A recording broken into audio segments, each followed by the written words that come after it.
فاسألوا أهل الذكر إن كنتم لا تعلمون يا أيها الذين آمنوا اتقوا الله وقولوا قولا سديدا يصلح لكم أعمالكم ويغفر لكم ذنوبكم ومن يطع الله ورسوله فقد فاز فوزا عظيما أما بعد فإن أصدق الحديث كتاب الله تعالى وأحسن الهدى هدى محمد صلى الله عليه وسلم وشر الأمور محدثاتها وكل محدثة بدعة وكل بضعة ضلالة وكل ضلالة في النار ببعض المؤمنات كنتن نم مسلميا كنتن ديرون فلو دولا نيمبي لا جورو نيم دانتلا مولي كومي ka caaje nim mande akawla bari mo jamabe yam mendu mam mande akawla bari topic ni in kambala ka janga e kawla community ya critical dal turka ka ga e kawla ndolo mage linguistic mbota wala to o karo abade bari comme computer technician sira de kara ko koy ibinaje kamala pour ka leko ci agale kamala ko be ka islamu fo moli askole ya no gulli sakade o kam fara ko la background fara manke angale kamati wal ko mi dara ila university lim duro dada angale ka okara nenga da ko angale karaw ni e fendoro ko ko membe ko arts anen fendoro ko ma si sone yebul bar ko mi gara ko la background kala ko mi ko computer technician database administrator wala mutati o gambala computer fe me fe den islam ko wala woni woni jambara nyon ni ko e lecho je computer be angale ko wala problème mo kala la computer o is easy ite mari par computer be pour ndoli o ma easy sako me ya no ko topic me ya tombo a complicate wala dangaje computer be pour na faaye wara no fe wala be nyeto ko mi ka ke banda kawla hande ka ko mobe mamoyno ya fam hande mobe mamoyno wala be fisala ko misali fi e mare yake angale kan wala e ma angale kan wala moy e mare yake angale kan wala instead molbe ko men essence e taw jibel bar ko misali grammatical error be tan wala jibe wa foku le ko ma foku e be ko misali fi membe kala nafa fo islam wona fa de sot la mo be kel fere because it be tan la men na wala mo tabe ede beta la correction de beta la wala exam ko re beta la wala ke shaytan be sonno mo don lawdoro de ka da o kambala wala ya sabu menno mamo ya wala sila njuro mo tabi billah na ko be gonda ben tombo wala ko me riba inshallah maji ke diamo nyin si jamfa riba asifa no munet anir riba ala no akamenke jamano nyinte society ni domune ne ala ma koy komi afahamo ko le ada barne ala sono ende mbulu esaje sa fahamuno ne kara ko mboda jam komi jamaja man sa lonno nyimmu ribalati nyin transaction mu ribalta wala ma ke riba bayre riba mu fenel me ala ko jakasta komi mo jamane bu hanim don de nyinna kunda a jakas esi fe do jamolo safa aje mu ribalet ada o me ke ribale fa bari si do jamolo fe nyinta kas nyim banke ribati ada no mu ribale adum komi ka ribaji lo bari muslimo do mun tolti o kuma baada komi ka ribal lo femma sabu komi ko jamano kenya bi muslime jamaabe je komi ye muslime amu da kuma tata nata komi kasal atata nata kasum ni sun karo sita atata nata ni nafulo so komi ka jako bondi bar komi wote balla ku kewola wote balla few fem domola wote balla bara o bara fanan me ala ka be den nafulu nyino na ese moje masalan nafulo nya ba nyin na nyini nyaawo nyini nyaa bar men be kuma ya la fedro wala nyinti afana e ko do sotle aje ko ate tembudu men ya non ko ateni wol of the same status wolta da hijoto ada fana ina fulo bunda da hijoto nyen kamara mol safa alaaj ay siwo taytul basu na bar ko mi ama wori ko ga wona fulo aka fu nyoma nyaadi de o ma wori muslima ya mankewta muslima ya ka muslimo la balu mo bele koba qul inna salati wa nusuki wa mahyaya wa mamati lillahi rabbil alamin muslima ya ni ko mi muslimo la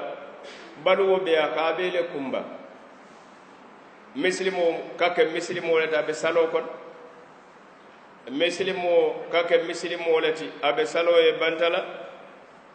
misilimo kake misilimo leti abana bunkono misilimo kake misilimo leti abe mbedo kon misilimo akake misilimo leti abe marsew kon misilimo akake misilimo leti abe ofso kon ñine misilimeya ela baro mu mela be e ka alondi alala ya marore ko ala e fadandi menna ye jam fala ñine misilimeya bara manke kuwo do yewmuta wala misilime be ko salo bar salo ko la fewo fem isa keno yamuta ma ngay be suturo salo wato le bandi salta banta ngay bo si wurano yamuta sunkaro kon wala mo alabatu tidram e be sunna wato la e be haramut la bar sunkaro banta la fewo fen data misilimo mantara wo ñama abadan alkila sallallahu alaihi wasallam dino men nata wote wonya bare wo mu fashion dino lati wo mu modern dino lati modu bud da muslima yake karado ye muslima karado ete muslima la kulon naw do fanam be muslima ko ko men kuul be je man lafi kaadon fam munayatinna bare ko ba niyalo be kabara la wakake sondomo kono kole a kule isaje be ni torale e de freedom o sonno la bayre ya lon ko kay menke haramiyata wala na ani dolo radio do ni ko riba ko mo yew moy e be radio soronna ade sonna lon fam memu riba wo siata muslimol kono bi amal la fa lon memu kast amal la fi ayalo memu kast abada nanaje mbesirim ke donata sadada na wala mate naka sadada ni wasi kanya bar qur'ana ka wala fanan karam ayatara kuma jama fala dino la karola nada ni den ka muneka men karande qur'ano ni do ya ko tolo ndeba akama ko tolo ako edol manna malla fi manaka ko tolo bayre qur'ano ni ya no ya ko tolo manna barala wa garawta ajibe sadada na kay iya ko do manna barala agarawto o kamar silebe me jira kala ko do le mara fo ben diate wonde ba ye freedom mo so sa misil mon fana fe babe wala nyama bi man la fi ko kullo riba nyem a haram yata bar hayno sins abe wala ko men yalo ko junubo le muti mennu garaw bata wala ndese qur'ano ko no jibe yaalo kila sallallahu alaihi wasallam sunno kono jibe alay kelo kankula mennu la karola o doya bara kankula riba do mona la karola ya ayyuha alladhina amanu taqullaha wa dharu ma baqiya min ar-riba fa in lam taf'alu fa'zanu biharbin min Allah wa rasulihi ajibe fa'zanu biharbin min Allah wa rasulihi o kammala junube garawre mbalema kabara riba alakila sallallahu alaihi wasallam anata hadith abi hurayra alakila ko ijtanibu sab'al mubiqat alsi jamfa junube worowulolu la mennu halakirlalu walla mut e kamo halakile yano garawta men ka mo halaki asi halaki duniya kon aye halaki l'akhira nyin kon salibolu ila sula warata kawolo o kambala yade alal kila nyin ka mona wo junubolu alakila sallallahu alaihi wasallam akoy ashiriku billah والسحر وقتل النفس التي حرم الله إلا بالحق وأكل مال اليتيم وأكل الربا والتولي يوم الزحف وقذف المحصنات الغافلات المؤمنات رواه البخاري ومسلم وأبو داود والنسائي alkila sallallahu alaihi wasallam akoye ali janfa ñin junube worowulol la men ka mo halakile e kada alakila e jumalen wolit akoye ashirk billah kafula kafala junubete je men warata katambe fulan kafiyala nin kafiya inna allaha la yaghfiru an yushraka bihi ويغفر ما دون ذلك لمن يشاء ومن يشرك بالله فقد افترى إثما عظيما وكمل فلان كفيا نيم أمو جنوب بالت نمو من فاتاكم فوسد جهنم كن برات دنا ولا إماري بدامال جهنم كن لفلان فلان كفيا أرابي جنجن مسلم سوسايتي كن komi nga fa ñama muslimol femba bata dino mo adolet kolcho wala ma yesallorom yesundorom bara ko la wote balla few fenkel yeta jibendirlaya bari yamuta wala mu dinot fa mari aka kuri ngol fayba wara mari ka kenyole boyba wara mari ka qur'ano le yusibam wara mari ka la sakharo le kebam abelam tu yembe mu jibendirlalle hena abelam barate den nawla muslim wosi wuli fam hare jalam batlaya ala fayye fili ayetaje nyen kambara si wo fengoje warawo mari khasara adu muslim wala muslim wosi kortewok ala kila ko fulanjaw nyim barolu men kam mo halake nyin junu bolu as-sihr kortew o fanam be janjande muslim society kon esimo korte masala lafta musolel ala mol kota dilala ajaw muso nyin ke murle atabe la firi wala ayata morole nyin kamara e muso tinna wara musole mallafala nyin kamara muso ya kan korte wala waram ay cew korte nyin kamara cew sa kan pura fudu korte wala wara muso fa balanda wara ba balanda ay korte nyin kamara wasisom korte wala nyulubet korte wala nyulube wobe junube woro wulol ala kila ka ninka al yatimo la nafulo dom o fanan be siyari molu mansila ka al yatimo lu ela nafulo dom esimo ja mari fata adi ngo tuje ala muso tuje bara e nafulu batu isaja kotonyol wara dokolu yetara nafulo dom la ata fangdi ngol ta fen sot laji abe kerim fata kerim wallahi abe kerim ndabe janjandin ne fadam jamano kono molu mansira keta nafulo ibado mala drom molu mansila ala ko mennu kadum inma ya'kuluna fi butunihim nara wa sayaslawna sa'ira mennu kadomo yinke da nafulo e ka buka fendomo kono kono na banke dimbat adu bedunna dimba malana ba kono sire so mal kiyama ko baro faram mamul wori ibe aliyatimu la nafulo domola keda nafulo mew bebe dende menne ba domola ba taro kab e ba domola e be hanyire alal aninka riba dom nyi joro kumbar ka riba dom fonin ko nga riba dom akoto munyene de masalat ya samburo la yadum ya sammano la yadom hana man da wala ba konon wo ba konon o kamala riba do mu menti wala be nyinti e mari ni ba ya barot wala riba ka baro wo riba baro fanam pour ka faham akum mata ba modo fe masalan ni ta da yemo donto akobe riba kela wo mari me riba mu de kam do do riba lata hani amanda wala meye caji riba la wa mu riba do malala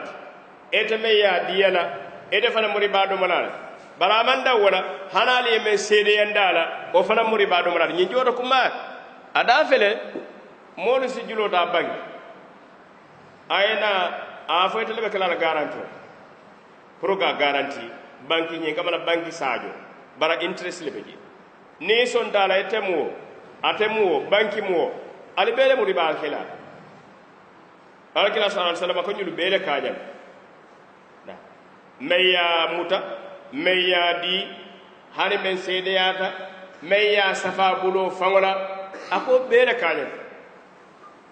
wakilu da junube do nyim aninka eko di kabori jihadi kelo be kerim atana sharto man timma kebor kafiru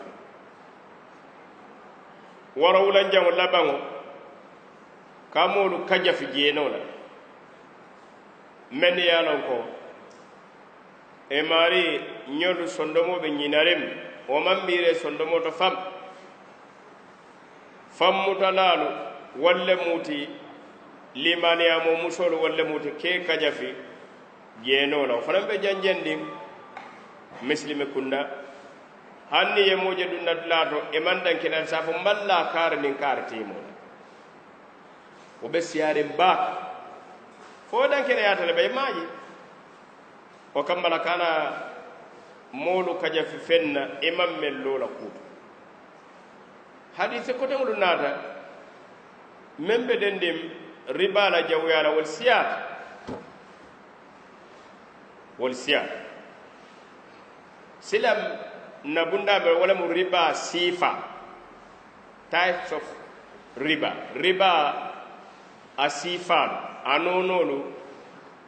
wala mu jelle riba komi lonna do sa taladna jam fandi bari musa sutiyendi no comme riba mu fulalati wala riba an-nasi'a ala riba al-fadl riba an-nasi'ati ar-riba al-fadl nyen taladula fulol munemu riba an-nasi'ati kawlo kumaya riba an-nasi'ati hiya aw huwa bay'u ribawiyyin بربوي اتحد جنسا أو علة نساء ينمو ربا النسيئة كان يندفنشون لكم ما يتبع بعد ينكمل سالو منمو ربا أكو بيع ربوي بربوي اتحد جنسا أو علة نساء ربا فينو كوافي وران كفلم أنيو ربا فينو لا من يالكو كليا إما بيسي كلين ولا ربا سببو كليا تولد ربا سببو إكليا تولد بريا فلم نساء Allah diyo nyola amanke hanto hanto comme dukundiro tartaji dukundiro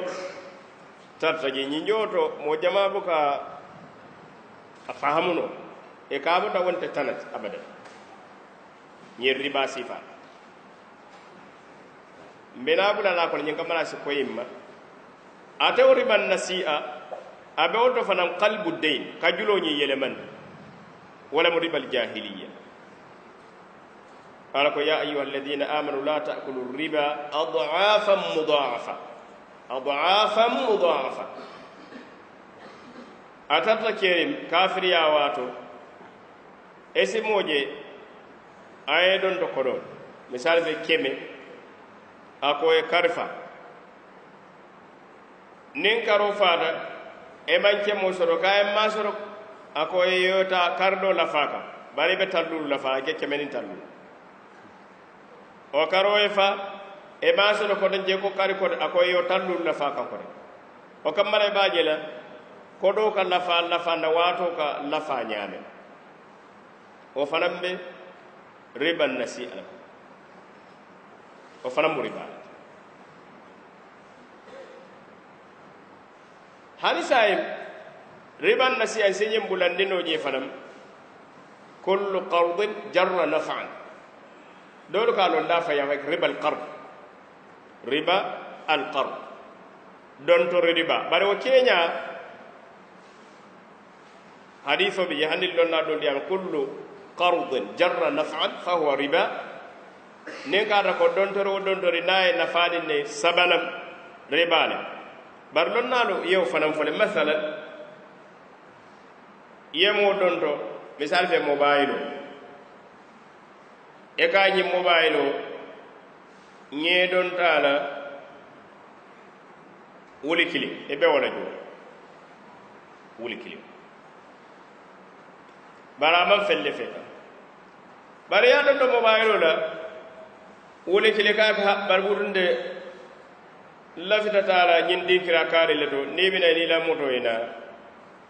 wala ron sita sila jibe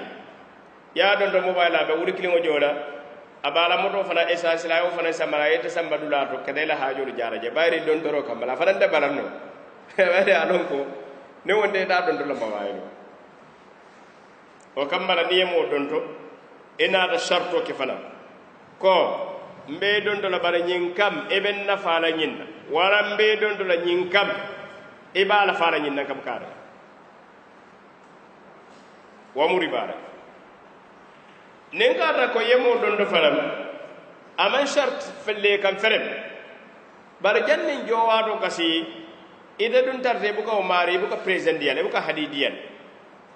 e manyanna hadiyo dila janni be dila mo de tala julo jola ba bari najulo bela janni kan najulo jo o ko lay kanan kam e ka fengolo din yala de be boro la pour juljo o kambala fona tarta janninte kede don dafa o mula adole te ka fendinna wa bande ka daga mankel adati o rasulaji be riba be dun daje kana ke abada e kana ke abada bande ka daga mari aman sharti lekam kon be don to la bari be nyine ken adu te faram amay mula adole te e ka hadiyo di la ka president di la pasatala na waran jo wato lem e ba jo le fel la faaje misal fe moyen don to angale ko do wuli kelim bare nga jaay mbonde ko le yamen ko no wara baax jo wato mfanga jo o jorin ko la nga fendiyen nga sofen jo wato ada dama o ke sartit sila wasi keno le na bayra ma ke sartit waran na julo jore ko la nin na da fendiyela o man tara dendin don to la ko o man tara dendin don to la riba la tala doñe wala riba alfadl wala mu bay ribawiyin bi ribawiyin ittahada jinsan mutafadila iye riba fengo wafi anyor riba fengo la men yana go be musifa kilimo le bari ibe wafi la wato men siya nyot ye siya nyot o kamala dem ngol na definition nyin kam nyinen kare fula wuluta je wara sab ñenen karo folo wala mu ñenti mune mu riba feŋot kili bayren ko ka riba feŋo waafi riba feŋot idan ma huwa arriba mune mu riba feŋot wo mu kili fulan jango siyo ndiyamu da jins siyo nko be mu sifa kili sifa mune mu sifa ndiyamuta nko illa wala mu riba sababu mune mu riba sababu ni ngani fahamu watembo wala da fahamu si sono yambu anada hadith عبادة بن الصامت قال لك لاك صلى الله عليه وسلم الذهب بالذهب والفضة بالفضة والبر بالبر والشعير بالشعير والتمر بالتمر والملح بالملح مثلا بمثل سواء بسواء يدا بيد فإذا اختلفت هذه الأصناف فبيعوا كيف شئتم إذا كان يدا بيد. أراد حديث أبي هريرة أرى الخلاف صلى الله عليه وسلم الذهب بالذهب وزنا بوزن مثلا بمثل والفضة بالفضة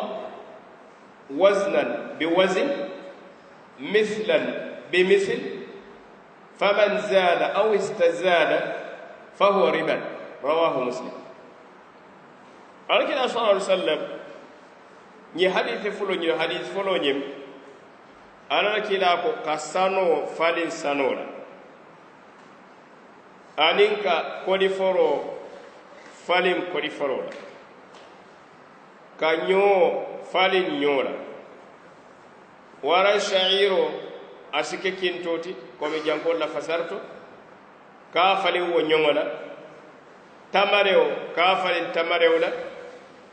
ko ka fali kola fo be yeke nyongoti ye kanyam ye kana siya nyoti ada yake hanto han bulnim bul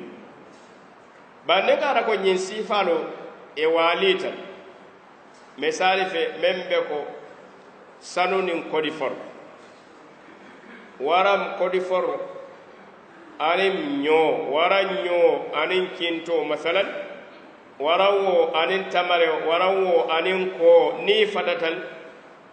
fabi'u kayfa shi'tum ala wafiqadiyata le nyame lakin idza kana yadan biyad nakita bullimbu ينما حديث عبادة ابن الصامت. حديث أبي هريرة على كلا كسانو كافر سنولا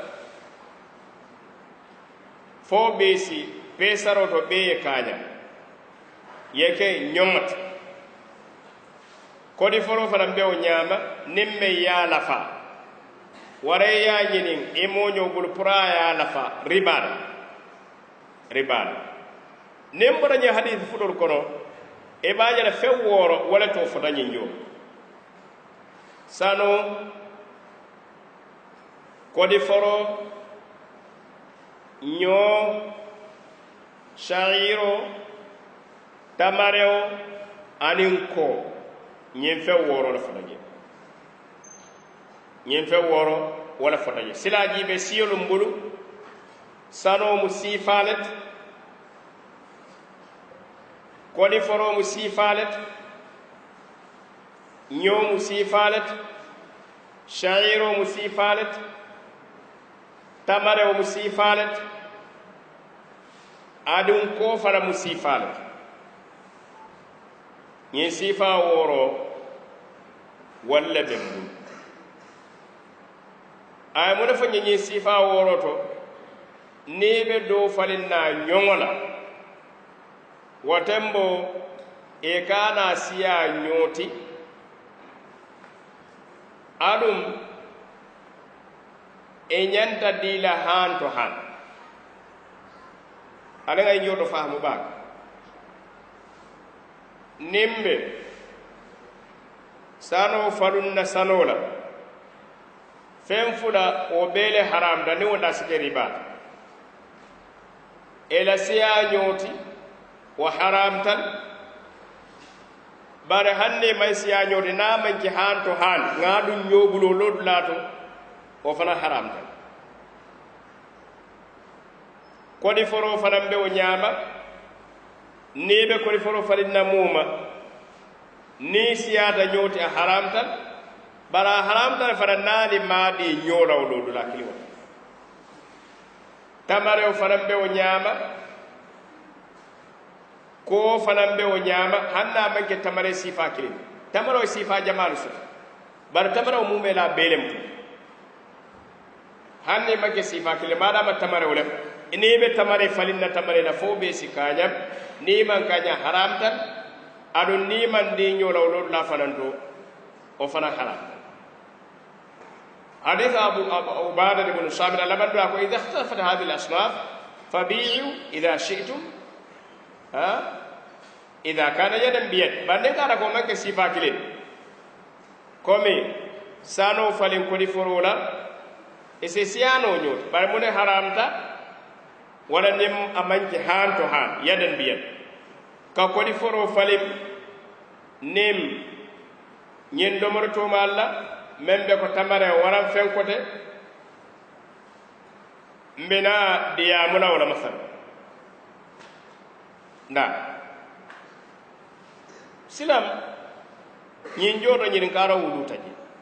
ala kila sallallahu alaihi wasallam hadith flo membe mbol fa woro dra wala fori bada da nyin fe woro do na bab lon na do ko ha nyin fe woro do ronde bari ala ko ahalla Allahu al-bay' wa harrama ar-riba alay firo dal la riba haramiyan o kambala membu lasloti wala mu firo fewo fen ka firi ka san adata foni kana ko dalilo e membondi nyin kon dalilo e membondi wala mu nyin feworo dorande o kambala fen ko dewni sa wafi nole ngasan no adiyata nyinyame lonna do liyo baynama lonnalu femba a bewolu kono madhabu naani tiyolu wolu ka hani riba banda ñin fe woorol bari fen koteŋolu men ye ñin fe wooro kafu ñoya illat wala mu sababoto me yatina riba haramuyata wolu beele daabe je wolu beele daabe je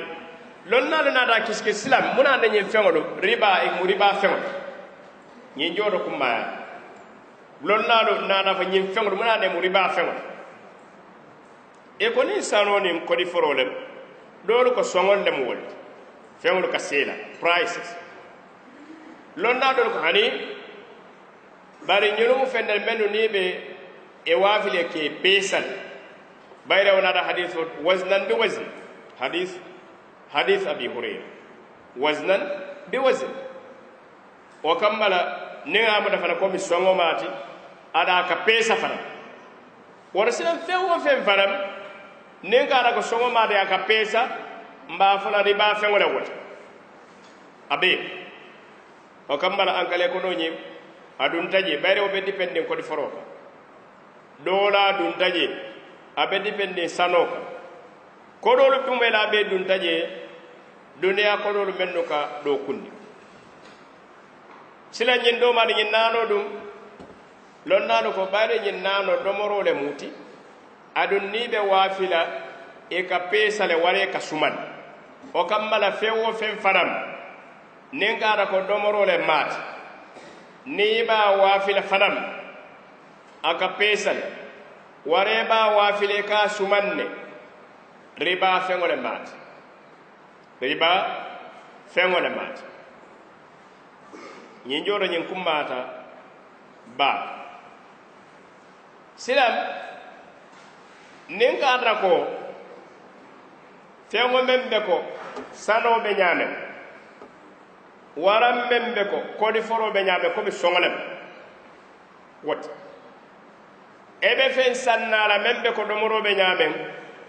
woteŋ bo ribaate duŋ na je nsi naafuloo diinoo saayim nga bagaasoo taa ñaata nsi bagaasoo taaloo saayim nga laa soŋo dii ñaata wonte baasata wonte baasata bari sila ne kaata ko kodoolu dammaa teema lem misali fe angale kodoo niŋ faransi kodoo wo jooto fenkili ne haramuta naali yew ka ali ye ribaa le wala munti naali maadii ñoo la haan to haan haram wo kambala niŋ kaata ko be angale kodoo faliŋ na faransi kodoo la wara be faransi kodoo faliŋ na angale kodoo la ali ñanta dii la ñoo la le haan to haan ate kele ñinti nga faransi kodoo dii la saayib ñaato yena angale koto dinna hani bari fi majlis al aqd nga ko contract ni sidi damento o jodo dinnaro nyanta kira wala ne ngara kala ko nga mondro wado kilimbatu afele ali riba bayra ali janta dilale nyola hanto han yadan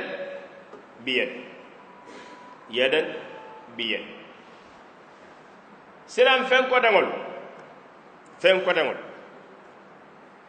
domoro feŋo meŋ mu domorooti silandiŋ ka ata feŋo meŋ maŋ ke domorooti folo ŋawo muta feŋo meŋ maŋ ke domorooti mbaaloŋ na ñaali le ko ñiŋ feŋo riba feŋo le maata ada ate maŋ ke domorooti e baaji be la le wo feŋo ñiŋ niŋ i be a waafila fo ka a peesa le bam fo ka a peesa a maŋ ke domori fenti bari niŋ i be a waafila fo ka a peesa le masala waati sotta to waafo tambida moolu ka nee koto waafo ŋa mena mbeyo kalam na ñoo fe naam i ka nee kotolu kafu ñoma yena ye a peesa i si kodi jama i si wuli tan soto je wara men siyaana wote fan baake sako niŋ la nee koto kuliya wo tembo ni wo tententa dendum moto koto be si baŋ gambiya na bara fele wo era tambi wo tembo e baa je le silam baadama wo nee koto ka a peesa sila riba be dunna je bayra banke do mo fenti bara ka pesa sila nebe ne koto falinda ne koto la adu be ka pesa le abe haramu ni siyata nyoti abe haramu la nali madi hanto han bayri abanke do morti bare nabe wafila ka pesa fewo mem manke do moroti bare nabe wafila bu ka pesa e ka konti fori ba ka duwo do bam ani riba bu ka duwo wala na ese mobile kilim fali no mobile fulana dole be jawli nyim muda nyimbe mu riba ne mobile man ke domort ne mobile be pe abe wafi la foka pe sala ba hali namano mari sewu dama yalo ko ga mobile e ga fala mobile membe la ja kilo na gam kare nyin na gam kare namana abade bare hani den kiral da skeno e price tag yo ka bala tem ko be mobile kare yin nagam kare yin mobile kare yin nagam kare le bare ka mobile o pesa namana o kam mala mobile kilinsi falin no mobile fula mobile kilinsi falin no mobile saba mobile kilinsi fal hana mobile lulu waram me siyata bare riba bu ka duwo na riba falin da fana hanali sa falin da fa manke dinkira kilinti bare riba fentat fo den de kilingo isa falin no den de jamal laba ha ba sata television kilingo isa falin no television jamal laba ha ba sata man ke do mo fent adon ni ba wafila e mo ka pes moto kilingo sa wali falin no moto jamal laba ha wonte ribat abada montor kilingo isa falin no montor jamal laba ha montoro bo ka pes ka kontile kilingo kili ada man ke do mo fent amanke do mo fent bari sila ne ka ko feŋo meŋ mu domo feŋo le feŋo meŋ mu domo feŋo le ada domo feŋo niŋ i be a waafila i ka a peesa le wara i ka a suma riba be dunna je masala sukuro imma ye a peesa wara ye a suma o kamma la riba feŋo le sukuro ti niŋ i be sukuru waafila sukuru la ne ya pesa wala ya suman podo la nyanda ka nyanda hanne garra ko nyindo le quality te nyindo ne ya si andi nyoti afele ribala sukuro le saje la quality tambere nyot sukuro do be je anya wule mudunda do be je anya koy bata na e ba falinna fem fula la haram na siata nyoti a haram ne garra ko al badi la fanal madi hanto han o fana haram tan o fana haramta bayri riba feŋo le bata ye domo feŋo dawo ñaata domo feŋ ne kaata ko niŋ ba peesa niŋ ba a waafile ka a peesa le walla ka a sumaŋ nem riba sindi silam masalan ne kaata ko ñiŋ do domo feŋo le bata ñiŋ do o fana mu domo feŋ dooti i maŋ ke domo feŋ siifaa kilinti masala ne nga suboolu muta misal be suboolu mu siifaa le ni si suboo maa façon siifaa le ginsi le baata ñonko be sugo ma façon sifaye saaji sugo ba fayen silam nin kara ko mo lafta saaji sugo ni si sugo falin na mafala ñin jona ko mara ko ka fa ni si sugo mo siret saaji sugo mo siret bari make sikilit bari kiliyata men na wala mo illa kilim wala mo yende be mu do mo fengolete ni be wafile ke pesal sila o jodo mu ne be haramula siyelu man kiliya o jodo fenkili ne haram da wala mo nyinti na man ki hanto han bari si siyano nyote o kamala masalan na saji kile saji suboto ni afale kilo fulana de se suboto basatala bari ale baadi la ñoolal hanto han bulu nimbu newante riba be dun naje newante riba be dun naje finno ale suuno lafta walla falin finde boto be mbul ñindo saaño boto fula waram suuna boto fula wala baadu nkonna findi boto mba falinna boto fulale la suno to wala saño faada tale bam ebe lola yajibi ñelu be mu domorola e ka waafi sumandirola e ka waafi pesarola o kamala riba feŋol le muti bari fo sifa kilinde muti ba hani findo mu sifale ti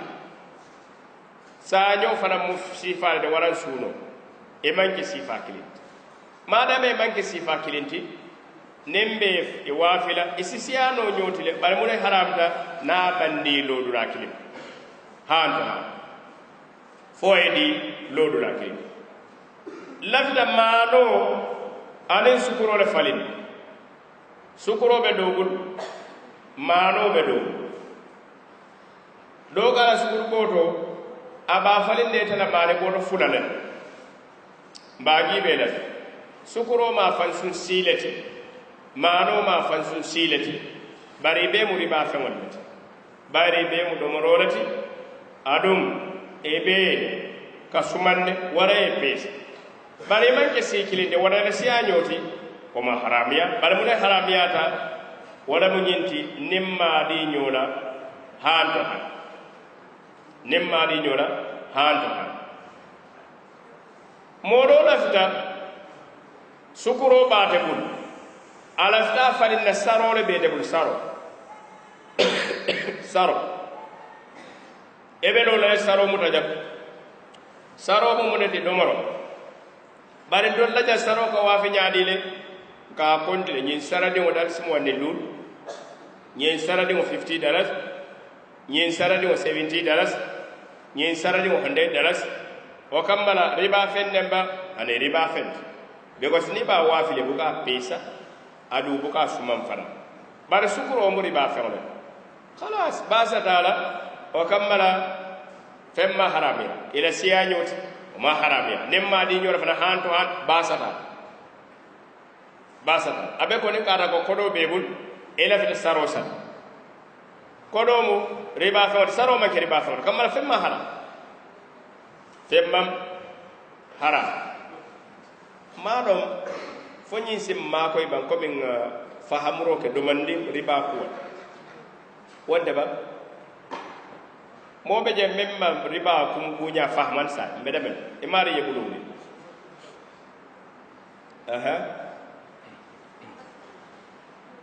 ema fa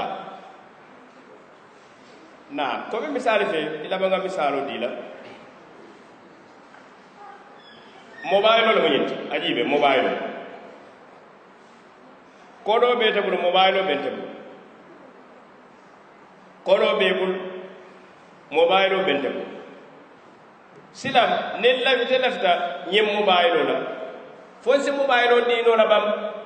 wo ko na yana kodo dintela waram ede kodo dintela ngana mobile di la fo sinno la bam nabe nola muna yata nabe nola nata nola muna nata nola imamu aha sila mula mujabiro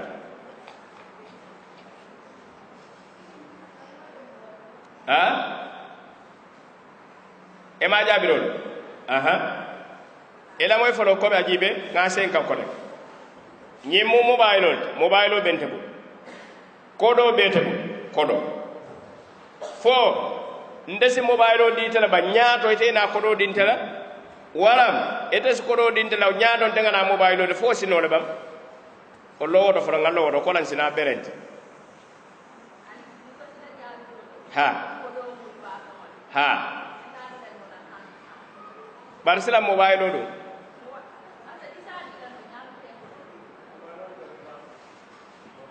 ari lamoy o kambara ko misali fe definition be murla je ka riba fengo wa fi riba fengo bay'u riba wiyin bi riba wiyin sila je be fanyi mo riba fengo te ba mobile ma ke riba fen sa bayre mo nanda mobile ma ke riba fenti ama foro fara fanya man ke domorti aman ke domorti ada ni ko ni ba abe wa fila e buka pes ni ba wa fila e buka pes khalas ngamba de wona sila madam mo man ke riba fen sila riba ta dunna wonte ba asike non daga mobile di la nyaato ite na ko do dinna warate ko do dinna nyaato daga na mobile di la ale je faamu khalas an lafta modo la maria bulo wuli ni ngabala ga jini karo nyin nyora amerika bari be bulo wuli ni folo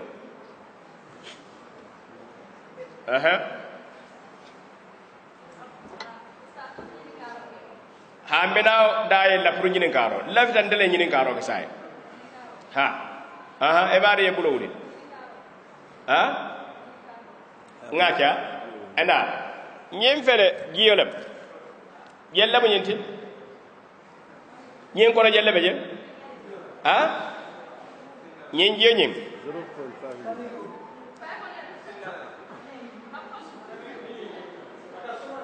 0.5 liter comme half liter la mo ñin half liter wora sila sumanta la fama suba asumanta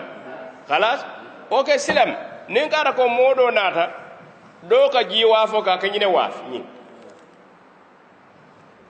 do ka jiwa fo ka masha Allah o ka ko mbusi bakata ngol ko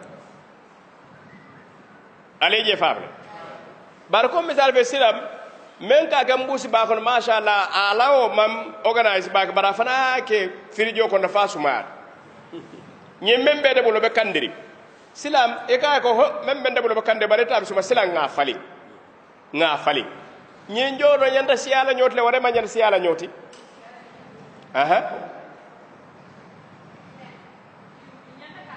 ñanta kañana muna ne ñanta kañana jabiro kono fana ajibe be ko se giyomu domorole kili ada fele aka suman wonte ba ñin jido fana mu domorole do fana ka suman sila jibe riba fengolem ka fali riba fengola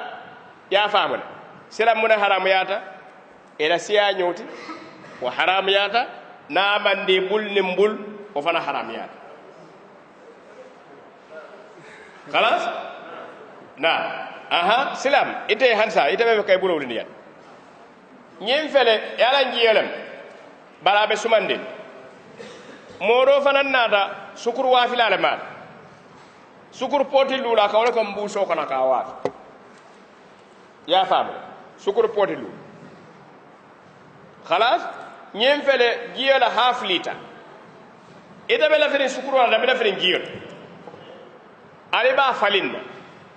ñin jodo mune data wara mune haram ya ane mune yatin foya analyze follow giyo mu da follow giyo mu muneti riba fe wala wara riba fe wonte bawo domo fe wala mati adum aka sumam fe wala fanam mat aka pesa la jibe 1 liter o half liter sukurodum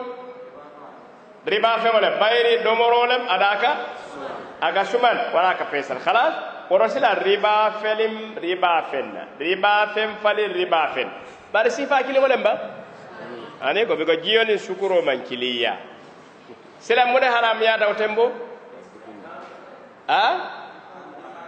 namandi nyola hand to hand because siyano no nyotle no problem bande kada ko mandi nyola hand to hand watamba haramiyat خلاص نعم أهمودو يا بلول نعم أفعل مثلا بناسنا سوتيا ساجيو بنت بقول باتوندو ما لا فوي باتوندو لندم نامن كندي باكرا بنونكري سلاو باتوندو نيم بارن ngaji ben kuma da ko barin saja wara ba la fita ko mi sabe nga falim nyin hanin si saji rin saba soto noje isaje ndenga le yando fa mbama le yando fa fama le yando fa bar nit ñi mo ndek le ndor ne ba fa bari la fa law ñaar fo ila o saji batundo ñim mo do be je sa o la fa saji bal bar saji kotom sababe o fo isa fali no ma ba wara ita fali no isa fali no ala moy bak isa fali no eta fali no ha bawo ebe mu do fa wala ha ebe mu sifa kile wala ha bar ni de be wa fela saji marso be jada bayalo ko saji pesan ma marso o jeni ko pale a marso da bayalo ni be saji o wa fela e ka pesal ya ko ni saji ni kilo dangam karlem e maaj o kamal sila sidara warde dala abe dalal kali afam wala nan kaben foyde riba mo problème wala pour ka fam abe dalal because ko biza be saji marché ira be alaka fa ka san ton lada ko ka saji o pesal asubo ka o pesal ya fam ne ngara ko subo mu de sila saji subo ne sile ba pesa ka wotembo ko misale fe saji ni saji e subo fo e kanya nasi ala nyoti riba be dunna na mandi hanto han riba be dunna ya fabra barako be tabe nin saji subunu ni subu e manke sifa kilin bari be mu riba fe wala ya fabra wotembo si siano nyede bar be mu haramla na mandi hanto han sa jumala be me yalo ka mari ma fahamuno amare ya bulo e ma fahamuno han sa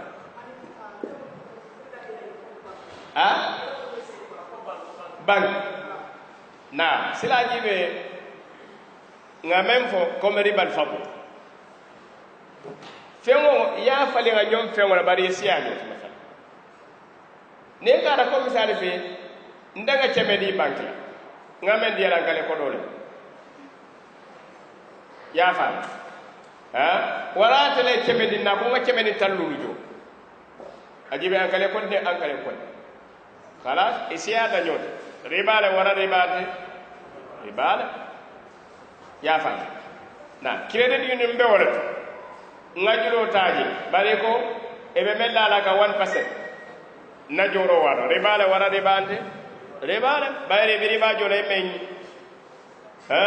yemen fe kasiya masala ko nyeko ni sura da moto la moto yeri sto sambala e boys motoji so e taraba yeri sto sambay ko motoji wuli keme wuli tallu wuli keme wuli tallu yew samba banki ma banki wuli keme wuli tallu kela account motote banki motote banki sila nadiyate yew wuli kemo nyi ya withdraw ya la fe ofen bari ko ha o moto nyi bare do marchandise on sila do bawa file da 200,000 ado risto mete ya sama moto nyi mu jellat wonna 50,000 ribale wara ribate ribale bar riba jaw be ko si fero la woti ka riba fero la woti ka riba khalas na o kamala ne karam fu rajam ngamere si bunda yele dole alo je nyin kanyante riba bunda kono fanda bar ko be nyin kanyante le tentoliye pour isaje ko mi imari la mani ko min kana je nondi ñi astara je ko be almo mo ko ma kene nyaanya principle be gul sai isa suman no fu ya bo ñu bono nyoto ñi muri bal ñi makri bal motina mari ko ko dende fu la ka falen dende ya kile na muri bal ya fa ka ri bal ko skilim fu lo ya fam kilim fulo wonta ribat abada be je ko kam je fo ribat ba wara ribat masalan inata e ko nyako ha bagaso be sien ni wala be ni ba jora sa $25 bande kara karola fay ba du yora e be men jora e be $7 la laka ribat be je ko ko yelo yalo ga yayi pano bablo pano ko ni ba jora sa $50 bande kara ko karola fana ne ba jora e be $75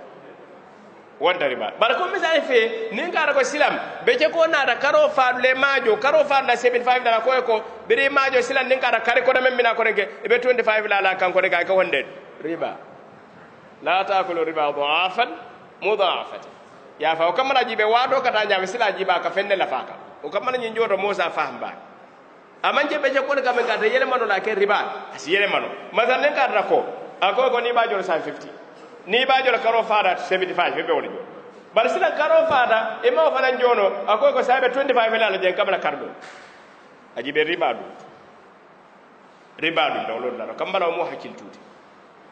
na wo mo hakil bar jamaa be je tembo be sinyo sabande riba de mamanke riba bar men sar wala mamanke riba dole be je kadalilo fa sama hadithu e ma hadithu nyim faham na kambala mo manke riba na wallahu a'lam